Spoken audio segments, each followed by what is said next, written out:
that form and ceremony. It's both centering and uncentering. I'm really not happy with my zagu. Linda, would you fix my zagu? I was going to just accept it, but since I have friends, thank you. Yeah, it doesn't get used much, and it's got its own system. Okay, thank you very much. Sorry, those of you out there can't see, but my bowing cloth was kind of cattywampus, so. Well, good morning, everyone. My name is Susan O'Connell, and I've lived here a really long time. And I want to thank the whole Tanto team. So we have new Tantos, old Tantos, Tanto assistants, heads of practice who got together and invited me to give this talk. So thank you all. Where's Heather? Is Heather here?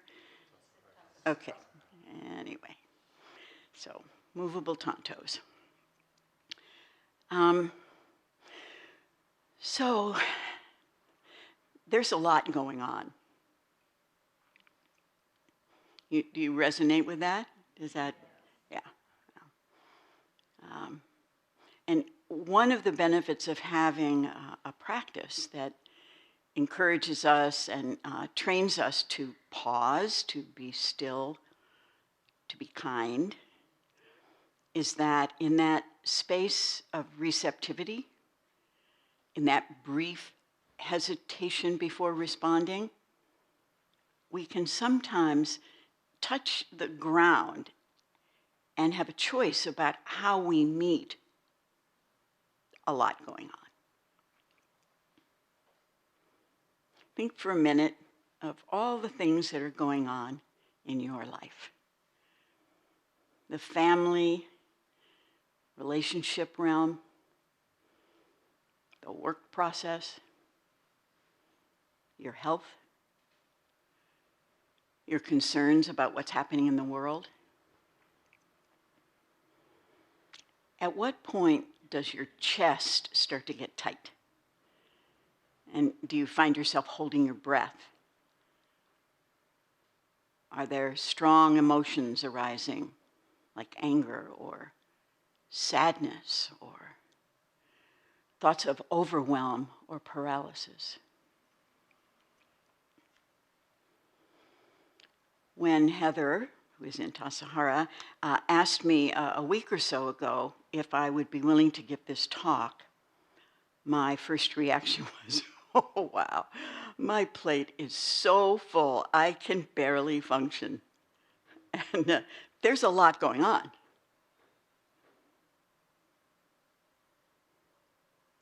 I moved to San Francisco Zen Center in December of 1995. And I've lived at all three of our temples. I moved back to City Center from Green Gulch in the spring of 2006.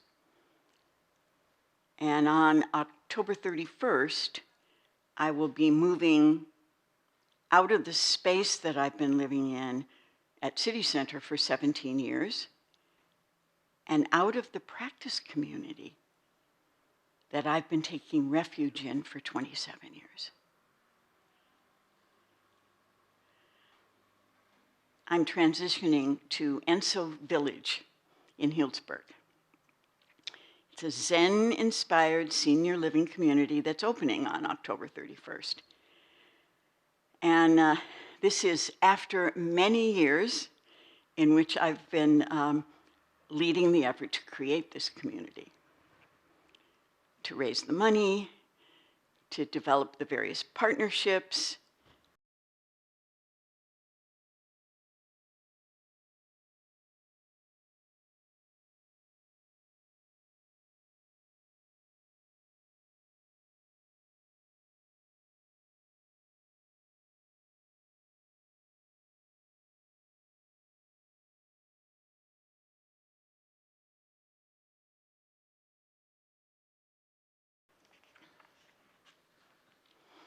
So I'm leaving my familiar space, and I am transitioning from one community to another. I'm taking 26 of my retiring Zen Center friends with me, and I'm going to be living with 250 new friends. Oh, and I'm working full-time in the capacity of what I call Mama Lion, around maintaining the difference makers at Enso Village, because it takes vigilance when you're creating something new to keep from slipping back into older and perhaps easier ways of thinking about aging. The premise of Zen-inspired senior living is that wellness includes attention to the body, mind, heart, and spirit. And that it's really important to not turn away from and to help each other meet the realities of this amazing and difficult and inevitable process of aging. Oh, and San Francisco Zen Center is in partnership with the Kendall Corporation to develop a second Zen-inspired senior living community in Southern California called Enso Verde, for which I am also serving as Mama Lion. There's a lot going on.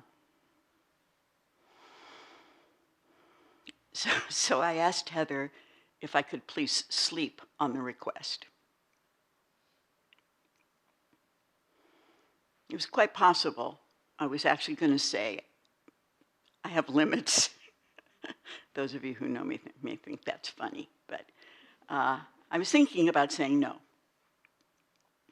But when I woke up the next morning,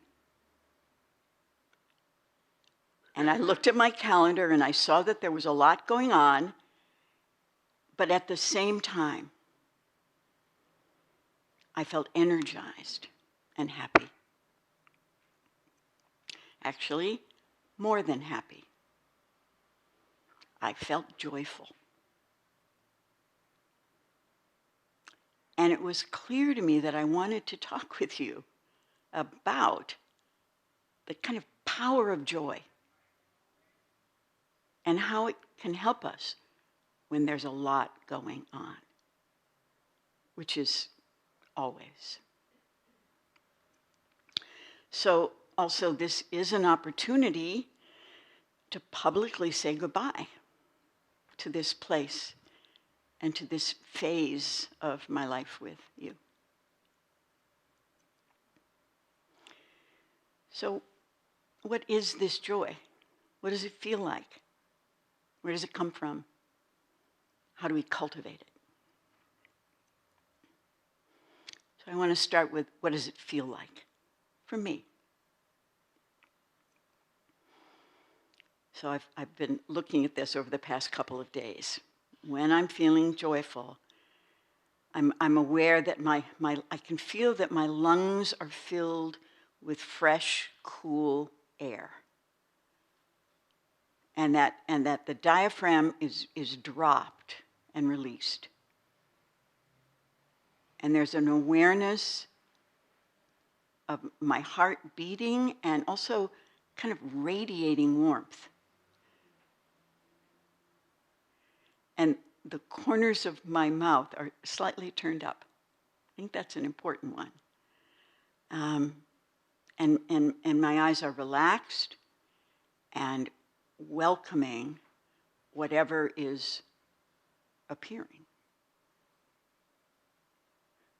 And lastly, there's an overall sense of lightness that I call buoyancy.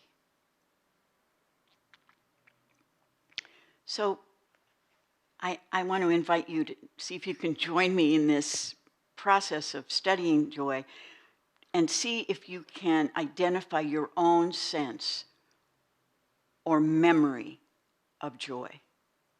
Just take a moment and see if you can conjure up a moment or a situation in which you felt what you would call joy. Those of you in the electronic world Please do the same if you'd like. Just take a moment. Close your eyes if you need to, and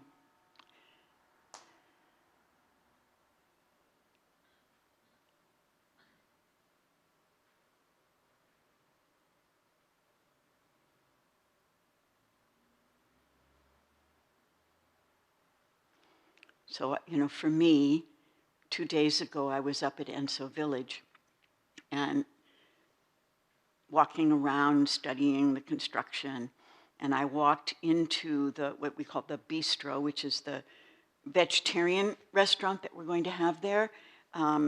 It's inspired by Green's restaurant, and I looked up, and I had known what we had planned for the ceiling, right? When I looked up, it was so beautiful. It was beyond my imagination. I thought I knew what it was going to look like, but I didn't. And I looked up, and those feelings, that physical sensation I just described, was there. So, how many people could not find a joyful experience? Raise your hand. Oh, really? Oh, then there's a whole part of my talk that might not even... Okay, so I'm gonna talk about it anyway, because in the past couple of weeks when I've been, at 10 days that I've been talking to people about joy, a couple people I know rejected the concept of joy. They said, it seems too big. It seems too energized. So just to widen the gate a little bit, I'm gonna add a couple of other synonyms. And I'd like to add gratitude. So I was grateful for that ceiling. I was grateful to the architects. I was grateful to the people who did such an exacting job. Delight is another word. Ice cream, that reminds me of ice cream. Taking a lick of an ice cream cone on a hot day. Delight. Glee. That kind of reminds me of kind of hopscotch or dancing gleefully, or sort of another whole basket of joy is peacefulness or equanimity. So if those words are helpful to you, please use them, but each of those words require the corners of the mouth turned up. Right?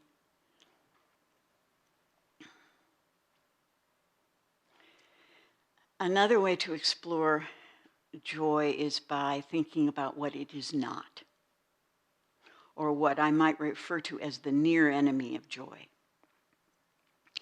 Many times, extreme feelings can be an attempt to control our life. We go very high, or we go very low. We mistakenly believe that the advantage of going very high or going very low is that we think we are the ones turning the volume up and down. So in a way, we feel in control. And we imagine we can protect ourselves from our hearts being broken by floating above the situation or dwelling in the pain, and in that way preemptively breaking our own hearts.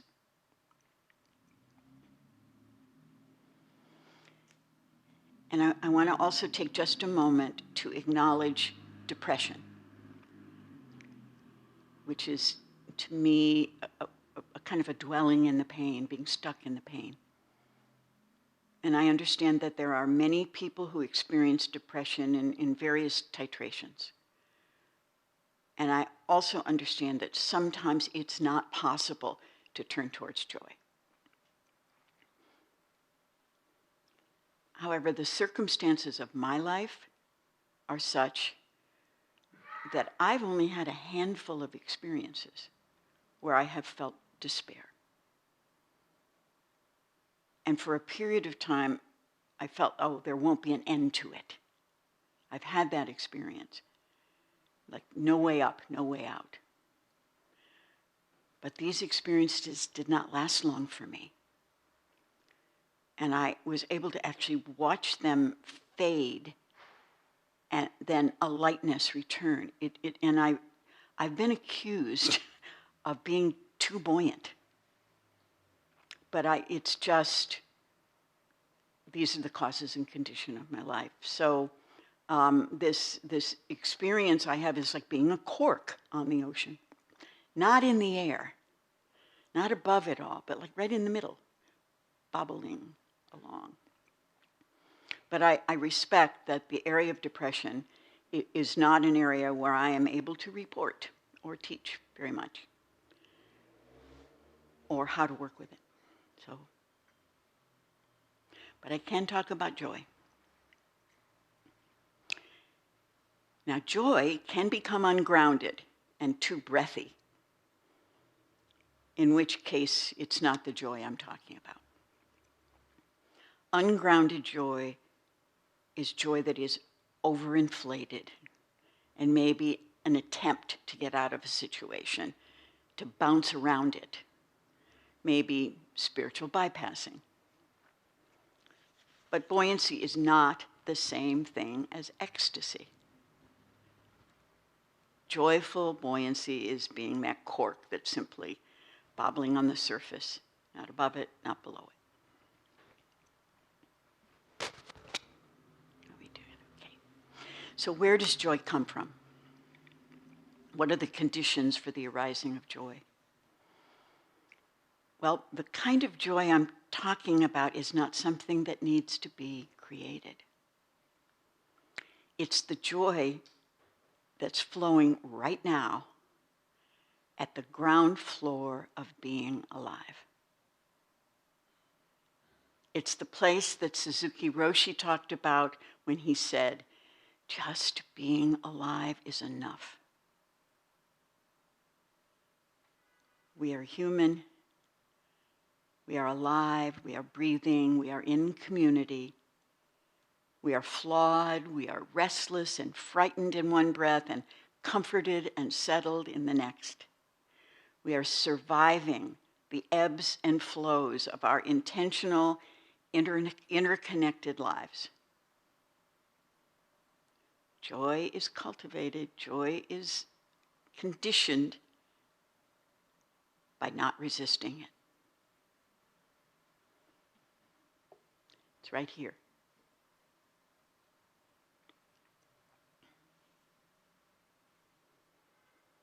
It's right here.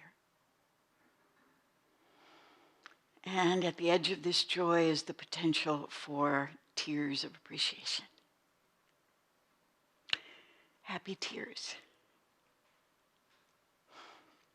For joy and gratitude are different titrations of the same thing. Knowing we are so, so fortunate to be alive. And this appreciation can increase as we age and settle.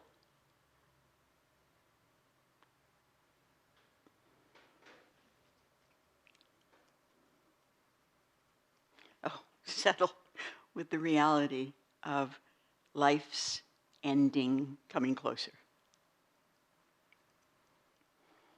Or of a pending transition out of this community.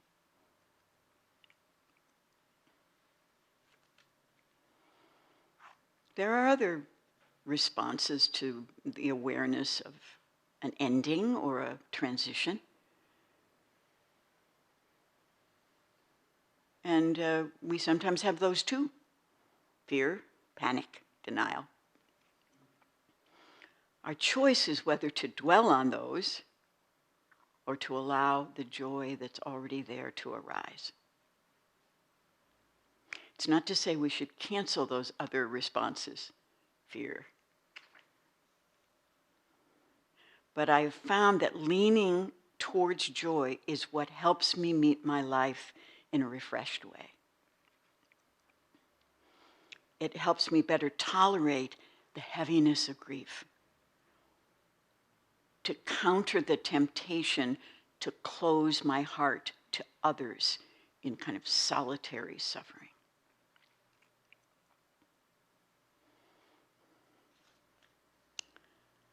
These are the moments where you see, oh, I've got 3 pages left. Do I edit? There is a sweet story, so I'll tell it to you. You may have heard this. This is about how, what it takes to kind of shore up that choice towards joy. And there was once an elder Cherokee man who was with his grandson teaching him about life. And the man says, a fight is going on inside of me. It's a terrible fight, and it's between 2 wolves.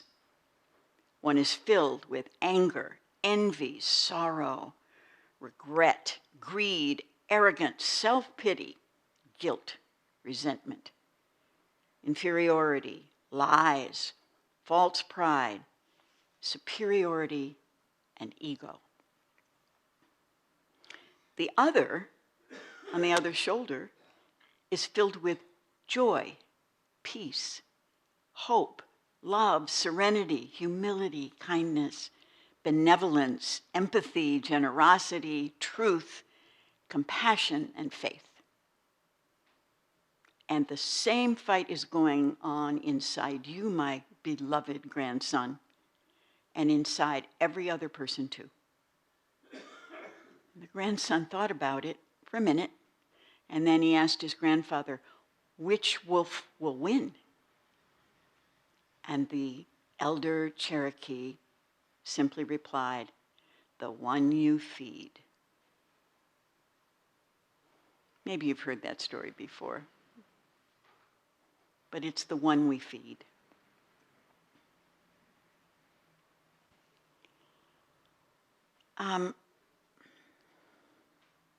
This is the part I'm going to cut. Okay.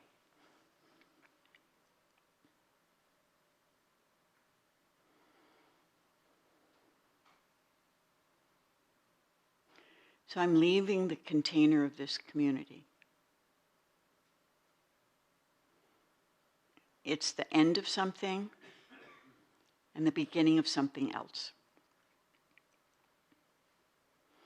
And I can assure you that joy is helping me navigate this transition.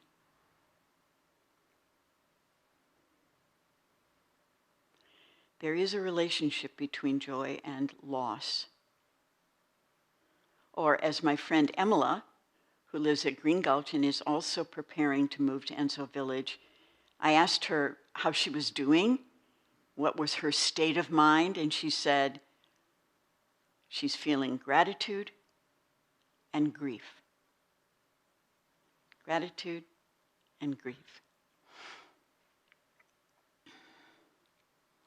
Blanche Hartman, who many of you know and maybe some of you don't know, was the first female spiritual leader of the San Francisco Zen Center. She was the abbess, and I think the first female abbess in the West, maybe anywhere, anywhere. And Blanche once wrote an article in Lion's Roar that I found, and it was talking about her relationship between joy and death, in which her awareness of the closeness of death after her heart attack gave rise to spontaneous gratitude. She'd had a previous brush with death when she was younger, and then her primary response was fear, terror, actually, at the realization of her own mortality. Up until then, she had known that everyone eventually dies, but it was impersonal. Now that she knew that she personally was going to die, and that it could happen at any moment, she understood firsthand the teaching that death is certain, the time of death is uncertain. And with that, she was spontaneously grateful. Just being alive is enough. When I first came to Zen Center, we all come with our ideas about wanting things to be better, wanting me to be better, wanting my life to be better, and thinking that maybe there was some advanced state of consciousness that one could enter into with a great deal of rigorous practice. And there are, occasionally little blips of ecstasy after you've been sitting a long time in the Zendo during sesshin and you happen to kind of fall into a state. They don't last long. And actually, this is what made the Buddha sit down for 7 days, because he was able to go up into various states of ecstasy, which are possible when you do strong concentration practices. But then he'd come down and, it'd be back in his actual life. And so what's the way to work with our actual life? That's what this practice is about. But I, for a long time, thought that it meant special states. So sorry, any of you who are here for special states, go for it, but it's not what it's about. Just being alive is enough.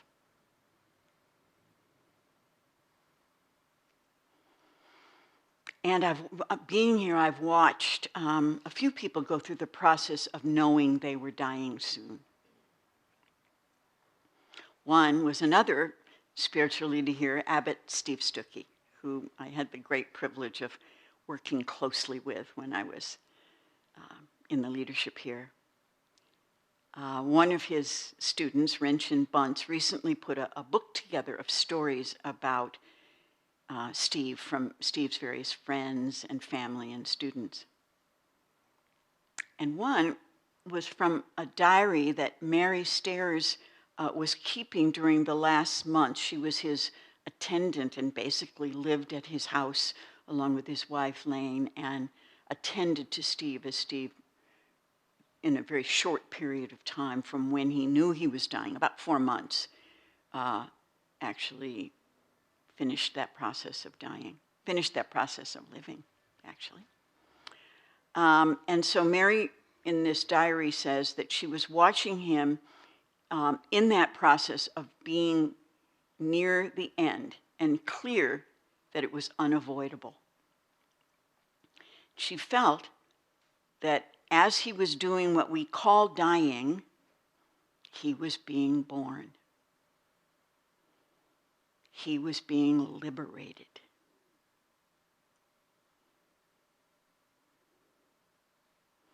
Every time something ends, we're afraid of losing that thing.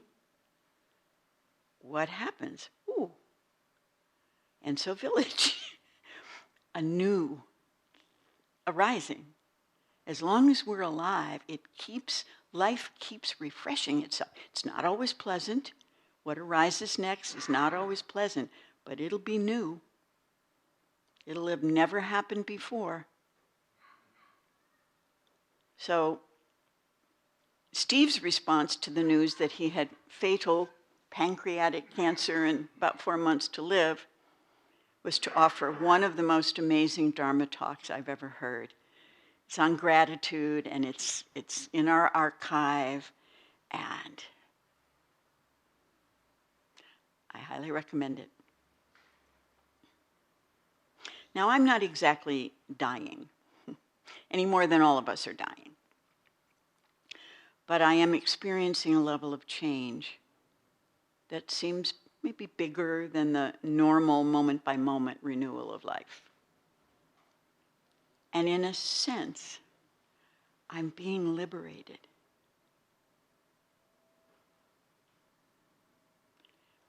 I had expected that this part of the talk I was going to give was going to be about saying goodbye, and it would be painful. But it's not. I'm filled with joy and completion. I have made mistakes.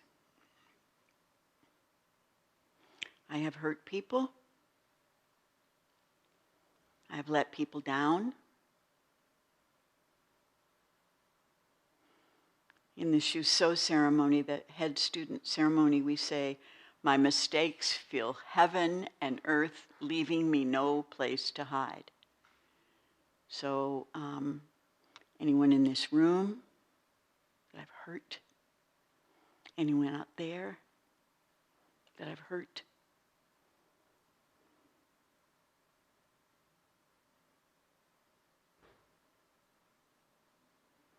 I'm sorry.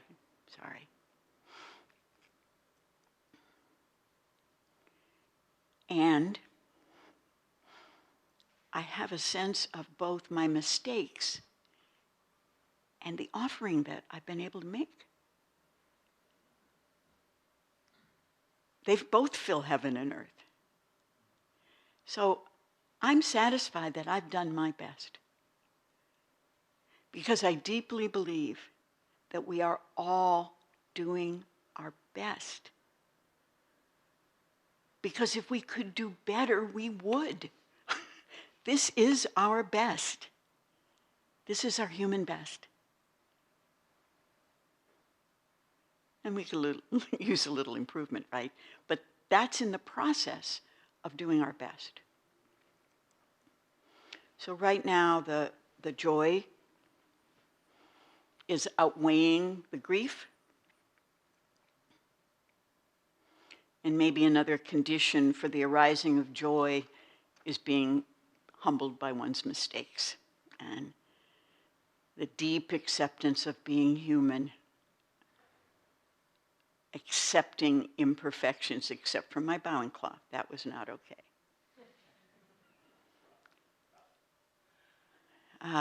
So it's an ending and a beginning, a liberation from the familiar, a venture into the new,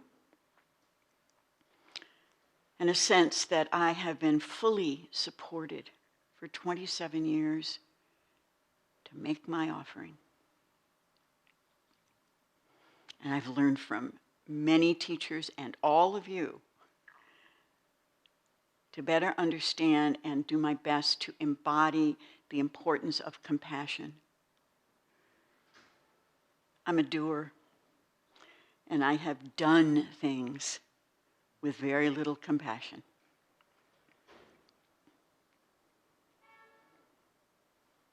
Those are my mistakes.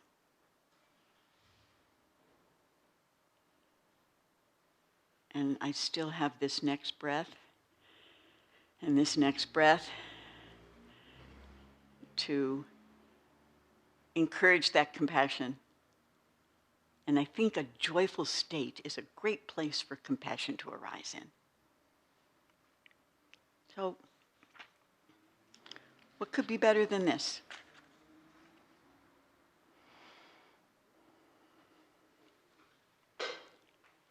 So we don't chant now, I was told by somebody. We don't chant now. What we do now is we leave some time for questions. I embarrassed the abbot. I'm sorry. Mistakes. Right.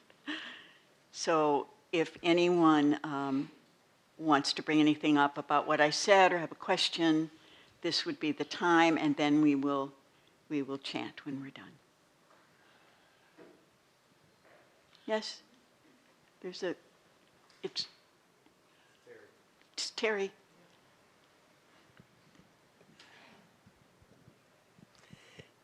Susan, as you know, I invited a man who didn't have a place to live to stay with me, and I was trying to figure out what I knew. I didn't want it to go on forever, and what was going to go on, how it was going to happen. Anyhow, he disappeared. Mm-hmm. I woke up one morning, he was gone. Yeah. I've seen him once. He came briefly and phone. So, but it seems more like he's disappeared. Okay. And just any helpful hints about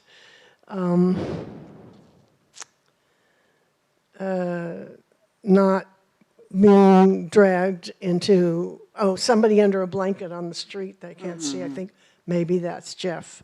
Not being dragged into grief, and also for my mistakes. You know, wow, so many times making the wrong choice in terms of, you know, being open and dealing with him. So anyhow, anything you can. So there's a lot in what you just asked. There's a lot, and we Yeah. can talk later. But I would say the first thing that came to my mind is when he left, something major changed, right? So this is an opportunity to study your expectation that things aren't going to change.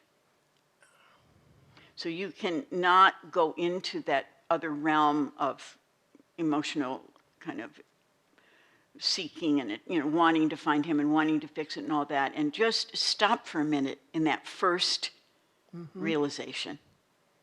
You're upset, but before you start to go into all the things that could be happening, just look at, here's an opportunity to study that we don't think things are going to change. Yeah. And they do, and they go in all kinds of directions. They change in a way that's pleasant, they change in a way that's unpleasant. And that other whole category of mistakes by caring too much, keep making those. Okay? Thank you. Thank you.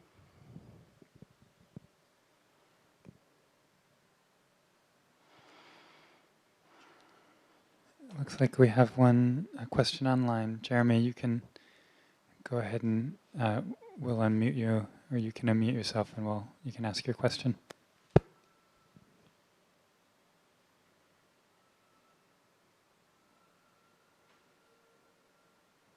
Okay, you can go ahead. Okay, so, well, my question is about quite the opposite of what I've been talking about, which was joy and the sense of happy to be alive. And the opposite of what I felt today was tough to be alive. I don't want to be alive.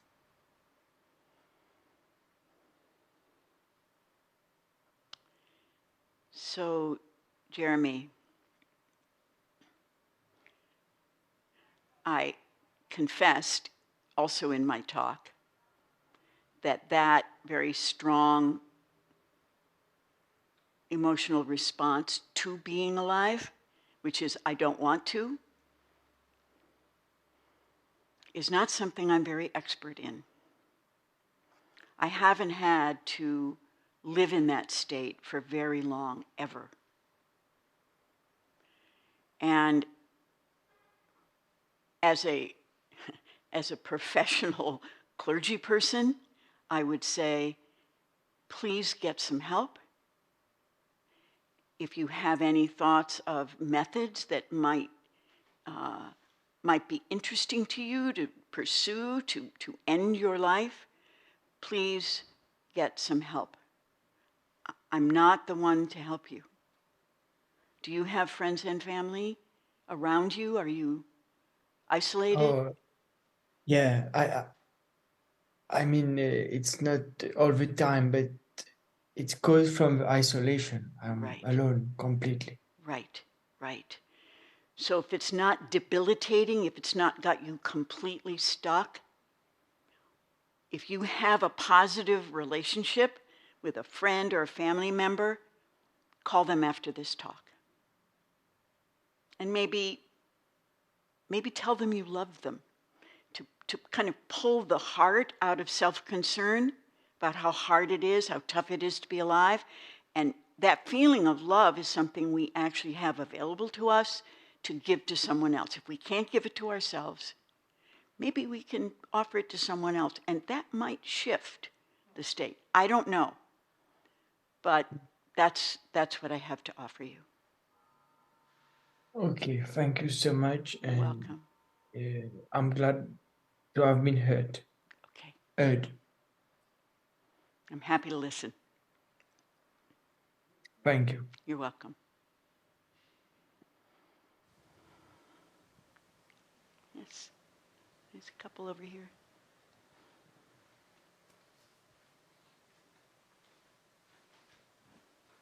Hey.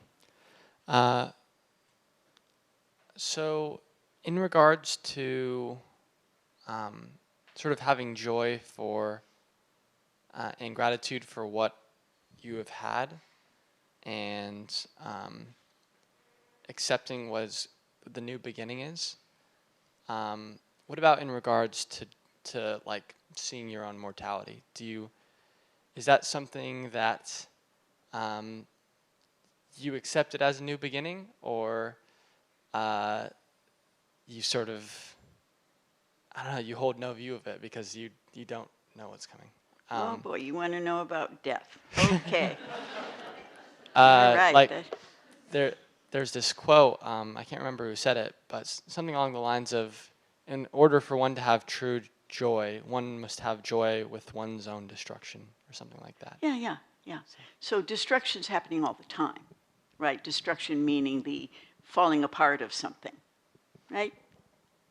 And so being aware of impermanence, which is a little bit what I was saying to Terry. It's like there's something here and then it changes. That constant awareness of impermanence has a whole range of how big that impermanence is, or how, But I do have an idea about death, which is I have no idea what death is. That's my idea about death. It is not what I think it is, because I'm thinking with a mind that doesn't really get something that changes in that way. So I see death itself, if I am going to be conscious in that process, and who knows, as like, well, Mary called it liberation. Liberation from knowing, because I don't know. Okay?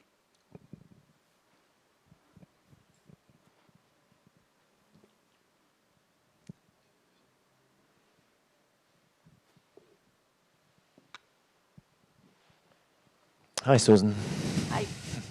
I just want to thank you. First of all, the way you talked and what you talked about brought joy to me, so I enjoyed your talk. Good. Thank you. And then, I'm sure you know this, in this context of our forms and of our black outfit, we are very often seen very serious and stern and rigid, and of course this perception is not all wrong, right? So I think it's very important to speak about joy here and let everybody else know that we are actually very joyous very often. But it's not so easy to see that. Because with all this form and the sincerity around the form and the sincerity in practice, which is necessary, I think, sometimes the joy is kind of leaving through the back door, right? So thanks. You're welcome. And I want to say, when I first moved into the San Francisco Zen Center, people were really depressed.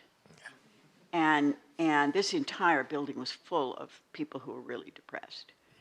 And used to walking around, looking down, not making eye contact. There was this big value for not making eye contact, which is fine in the morning when you're on your way to the Zendo or, until breakfast, but like there was no eye contact. So later on, I can't remember exactly how long I had been here, we actually trained people to smile. And there was a whole like movement to be welcoming. That was it. We're going to be welcoming, and so people would be told, if you're going to meet people at the door, if you're going to be the greeter, smile, right?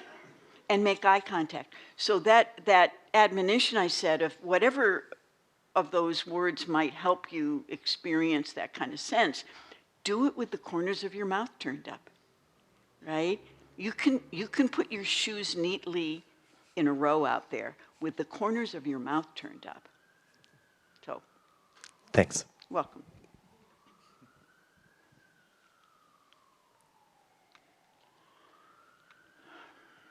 Was there one more question on this side?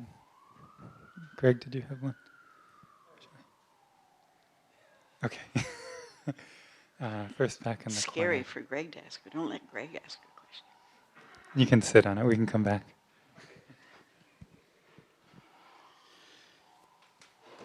Hello. I have a question about joy. In my experience, it has sometimes received a reaction not joyful in return. It feels sometimes that expressing joy too strongly or expressing joy too individually Right. sometimes may evoke a response I don't expect or an opposite response. Right. And it brings the question of how much of my joy I am allowed to express, or is it even helpful to others sometimes to express it. So I'm very confused about what to do with my joy, and when is it harmful even to others if they're not in a state where that's that's kind of the question. I'm confused in the question. So do you think it's harmful to me right now? No, not at all. Right. So why? Why do you know it's not harmful to me? It feels like body language, tone, everything is in a receptive, not in a non-receptive state. Yeah. So awareness of our impact on people. Joy can be self-indulgent. Joy can be too much. Too much energy in the room. We get feedback about that, right? And then it teaches us either that particular person needs a different approach or the situation was not a good one and let me just keep that in mind. So all responses, all skillful responses include taking in the causes and conditions of that moment. So if I am in a room and it has a kind of a lower vibe in it, a different vibe that's kind of down here instead of up here, I would be self-indulgent to try to impose my joy, right? So I'm talking about joy in terms of what I am feeling. It felt pretty safe to talk about it in this room, but I was very aware, like Jeremy, there are people for whom joy is not, they don't have access to it and they feel confronted by it. So just up your awareness. Thank you. You're welcome.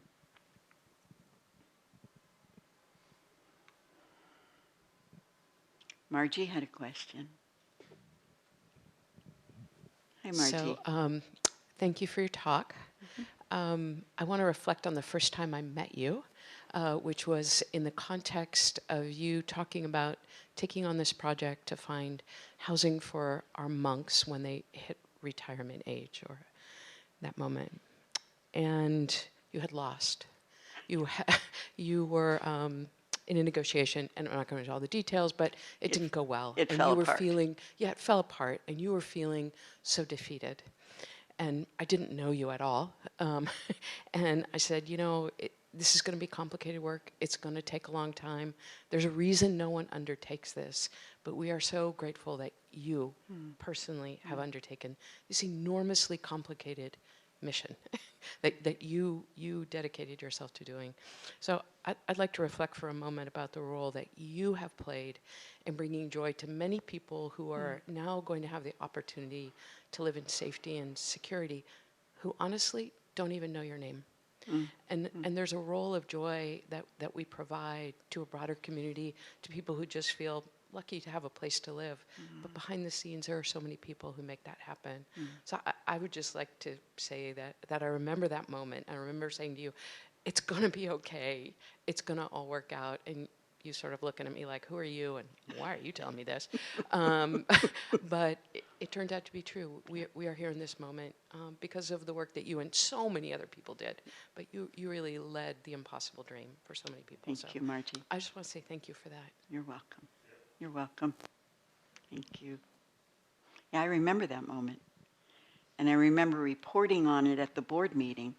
And as I was reporting on it, I was weeping.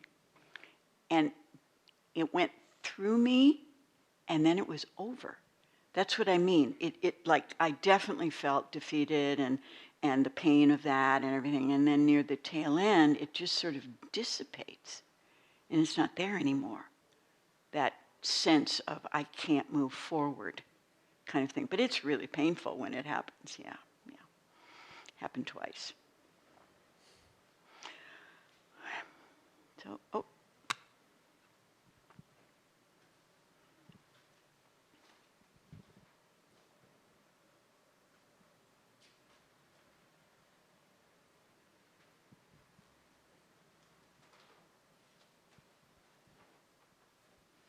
Thank you so much for your talk. You're welcome.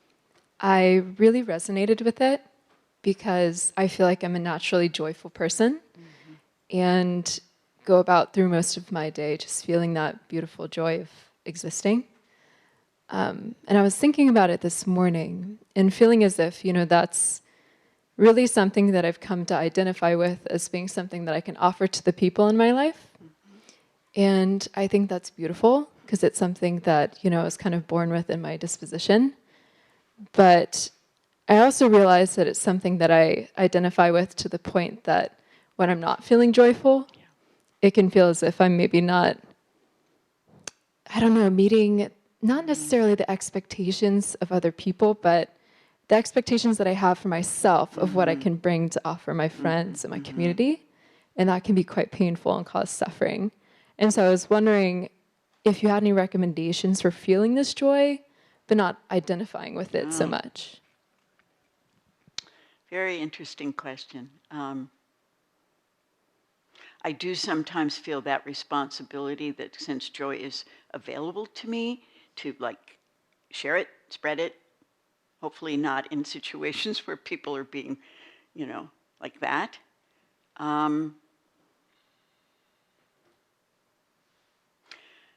So when I feel down, I often hole up in my apartment and don't let people see me that way. So I'm aware of wanting to be seen as someone who isn't down, right? And now that I'm older, I need more help. So it's more likely that people who are helping me do various things are going to see me when I'm down. And how will I handle that? How will you handle that? Right? So, yeah, it's, these identities are with us and we kind of get used to them and we maybe get skillful with being whatever way we are, but pushing away the other parts takes a lot of energy. So I hope that I am going to be more willing to let people see me in all stages of being alive. And I hope that for you too. Thank you. You're welcome.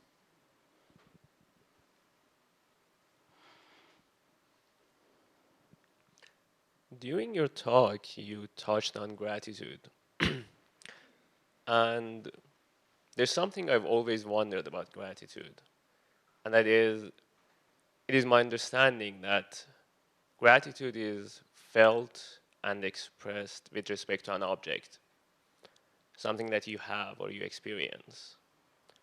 And your having or experiencing of that object is kind of defined or is significant in relation to others not having that. And I've never quite, come to terms with how do I not feel callous in feeling gratitude given the fact that I just mentioned?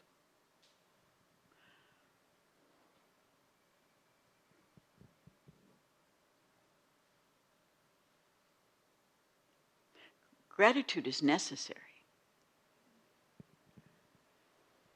I am privileged, extremely privileged, to not acknowledge that. I mean, vis-a-vis things, let's say, or ease, various kind of ease in my life that other people don't have. If I don't see that, if I don't see my privilege, I'm going to do some damage. I'm not going to see the disparities, and I'm going to like come top down and not even be aware that I'm not meeting people where they are, if I'm not aware of my privileges. So that's in terms of things, being grateful for things or states. The kind of gratitude I think I was talking about is just being alive is enough. And there are many people who don't have things for whom just being alive is actually enough. And there are many people who have lots of things for whom just being alive is not enough. It's dependent on things.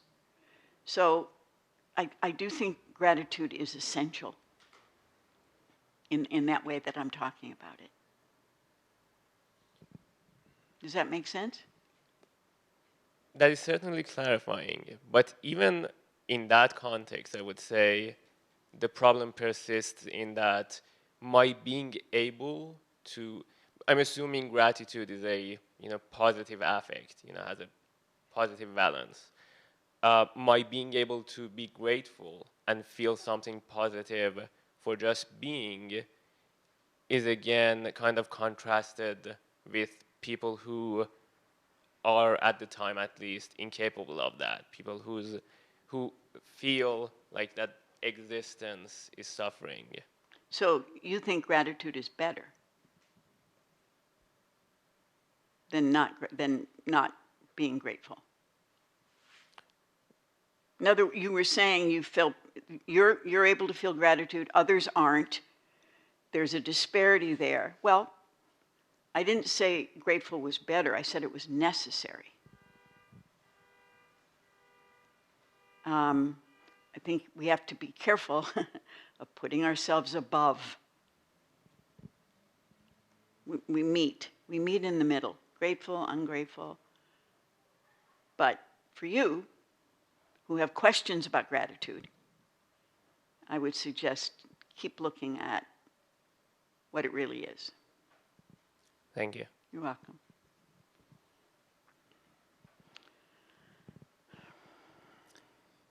We have just a few minutes left, and I think we have a question online.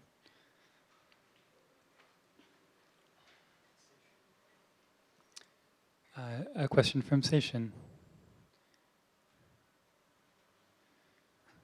You can go ahead and unmute yourself, Seishin. Okay, good. Susan, thank you so much for your talk. You're welcome.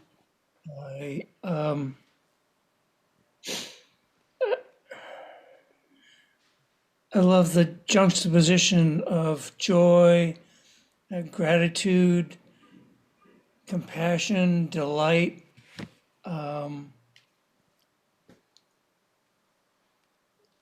I guess I was going to ask, is there a scale? Is one like above another, or are they all just kind of bobbling along in the same sea? But I don't know. I guess I'm losing that question now. Yeah, lose that question. I have, I really like the story about feeding, feeding the wolves, and I have had to feed myself with gratitude, and I've just reaped such a bounty from that practice because I'm just I guess I'm just a naturally crabby person. And it doesn't serve me, and it puts other people off. It doesn't serve them at all. But developing a practice of gratitude, I'm grateful that there's clean air today. You know, I'm grateful that I woke up. I'm grateful that I have a bed. You know, so many people don't. And just being grateful for little things and larger things too. And I'm very grateful for all the work that you put into to Enzo and its manifestations. But I don't know if you can just talk about, is there a difference? Gratitude, compassion, delight, and joy. Thanks. I told you to lose that question. It's not that interesting to me because the responses that we have need to be based on skillfulness, right? And so if I start to feel one of those conditions, glee, whatever, and it's in the wrong situation and people are not up for it, then is it better? No. It's what's appropriate in the situation. And, you know, boy, all of those states that you mentioned are pretty pleasant. So are you looking for the most pleasant one? You know, so just be careful about comparing states.